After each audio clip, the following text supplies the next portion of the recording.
ध्यान रखिए, जो सिक्का, जो राशि चलन से बाहर हो जाती है वह लोगों को भुखमरी, बेरोजगारी और फुटपाथ पर सोने को मजबूर किया करती है। और इसका जिम्मेदार यदि कोई होता है तो वो धनपति होता है, जो पैसा जोड़ जोड़ करके मर जाया करता है। ध्यान रखिए, यदि हर धनपति अपना पैसा स्टॉक करना बंद कर दे तो भारत से बेरोजगारी रातों रात खत्म हो जाएगी। ध्यान रखें, जोड़ जोड़ के नेताओं ने विदेश में रख रखा है, धनपतियों ने घरों में जम कर रखा है। रुकेगा, गरीबी बढ़ेगी, भुखमरी बढ़ेगी, बेरोजगारी बढ़ेगी। इसलिए महावीर बड़े गहरे दार्शनिक हुए। महावीर जैसा वैज्ञानिक कोई ना हुआ। उन्होंने कहा कि नहीं, हत्यारा तो एक को मारेगा, लेकिन गड़ा के रखने वाला हजारों लोगों की मौत में कारण बनता है, सैकड़ों की मौत में कारण बनता है। इसलिए परिग्रह सबसे बड़ा पाप हुआ, सबसे बड़ा पाप है परिग्रह। एक चोर कितने घर की चोरी करेगा? एक घर की, दो घर की, बैंक लूटेगा, लेकिन तुमने 1 रुपया गड़ा रखा है तो 125 करोड़ की अरमानों को दफन कर दिया है। तो सबसे बड़ा पाप ही। एक सेठ था, बड़ा कंजूस, मक्खी चूस, कभी दान पुण्य नहीं करता। एक दिन वो मेरी सभा में आके बैठ गया। कहां बैठा? कंजूसों की जगह तो गेट के पास ही होती है, जूते चप्पल रखे वहां आके बैठ गए। करोड़ों रुपए, अरबों कमाए, सारा मोहल्ला गाली देता कि खट कंजूस, महाराज है तो बड़ा था पैसे वाला, लेकिन जिगर और गुर्दा इतना सा है। हर आदमी का गुर्दा इतना ही होता है, ज्यादा थोड़ी होता है। दिल बड़ा नहीं है, पैसा नहीं निकलता इससे। पूजा करता था, भक्ति करता था, दान नहीं करता था, पीछे बैठा। एक दिन मेरे प्रवचन सुन लिए, ना जाने उस पागल को क्या सूझी, छाती पे पत्थर रख के लोगों ने उंगली कर दी कि हाँ हाँ हाँ हाँ, चढ़ा दिया। अब सेठ जी तो फंस गए बुरी तरह। ले ली 1 लाख की बोली, और जैसे ही उसकी बोली हुई कि संचालक ने तोड़ दी, ये मुर्गा ज्यादा नहीं फंसेगा, इसको निपटाओ पहले। ये जिंदगी में पहली बार लाख मुख से निकला है, नहीं तो ये तो खाकी खाक वाला है। बोले देख 2 3। पूरे पंडाल ने इतनी जोर से तालियां बजाई, इतनी जोर से जैसे तीर्थंकर का जन्म हो गया हो। इतने खुश हुए, बहुत तालियां बजी।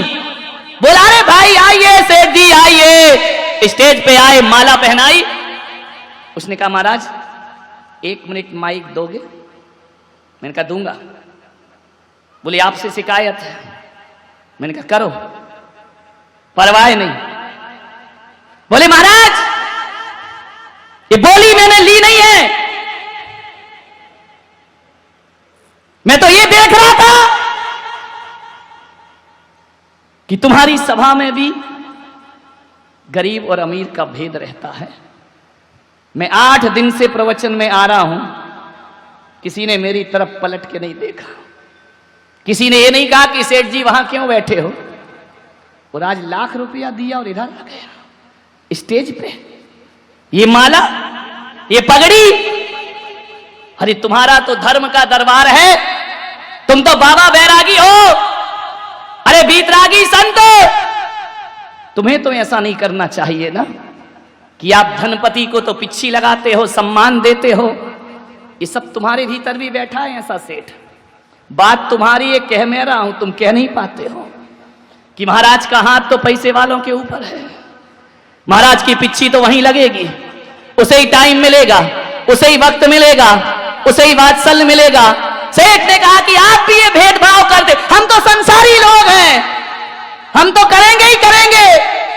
आप सन्यासी हो, ना आपके आगे कोई ना पीछे कोई, फिर धनपतियों के सिर पे हाथ क्यों रखते हो?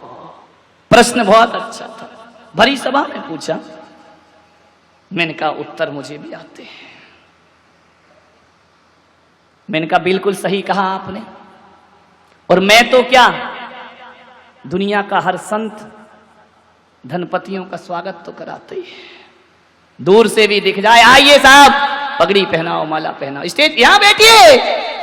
मैंने कहा एक बात बता दे सेठ, पैसा तेरे पास इस बोली के 5 मिनट पहले भी था और पैसा अब भी है। बोल, 5 मिनट पहले तुझे कोई देखता नहीं था, तेरी तरफ नजरें नहीं करता था। 5 मिनट में कहानी बदल गई। यही लोग ताली बजाने लगे, यही लोग तेरा स्वागत करने लगे। मैंने कहा सेठ, सोच क्यों हो रहा है ये स्वागत? तेरे पास पैसा है इसलिए स्वागत नहीं हो रहा। पैसा तो 5 मिनट पहले भी था, तूने पैसा छोड़ा है इसलिए तेरा स्वागत हो रहा है। ध्यान रखिए, पैसा रखने का स्वागत थोड़ी है। तूने जिंदगी में पहली बार त्याग का भाव बनाया है, और संत की सभा में यदि स्वागत होता है तो तुम्हारी भरी हुई तिजोरियों का नहीं होता। तिजोरियां जो परोपकार में लगती हैं उसमें संत की सभा का स्वागत होता। यदि ये नहीं देता तो तेरा स्वागत नहीं होता। त्याग से स्वागत हुआ है। मैंने कहा सेठ, लाख रुपए छोड़ा है तो यहां बिठा दिया, अरे पूरा छोड़, तुझे वहां बिठाने की ताकत रखता हूं। ज्यादा मत जोड़ो, इंसानियत की हत्या मत करिए, इंसानियत से खिलवाड़ मत करिए। भगवान महावीर कहते हैं कि ज्यादा परिग्रह नरक गति का कारण है। तत्वाद सूत्र में कहा, बब्बारम परिग्रह सा नारकस्या विषा, नरक में जाता है वो जीव जो बहुत आरम परिग्रह लगता है। महावीर की नजरों में एक हिंसा करने वाला उतना पापी नहीं है। महावीर की नजरों में चोरी करने वाला उतना पापी नहीं है। महावीर की नजरों में झूठ बोलने वाला भी उतना बड़ा पापी नहीं। भगवान महावीर की नजरों में परिग्रह जोड़ने वाला सबसे बड़ा पापी हुआ करता है। उससे बड़ा पापी दुनिया में कोई नहीं हुआ करता। परिग्रह सबसे बड़ा पाप है। मूर्छा परिणाम नरक गति के कारण है। ध्यान रखिए, सबसे खतरनाक पाप। वायरे हम महावीर के पूजने वाले, बड़ी मजे की बात है, किसी ने किसी की हत्या कर दी तो हम उसे अपने पास नहीं बिठाएंगे। हत्यारा है, दूर रहे, पापी है, हिंसक है, मांसाहारी है, दूर रहे हमसे। किसी ने चोरी की तो चोर के साथ उठना बैठना पसंद नहीं करते। झूठ बोलने वाले पर विश्वास नहीं करते। कामुक व्यक्ति पर हम दूरी बना करके रखते हैं। 4 पाप करने वालों से हम बचते हैं। क्या बात है कि 5वें पाप वालों से दोस्ती करते हैं।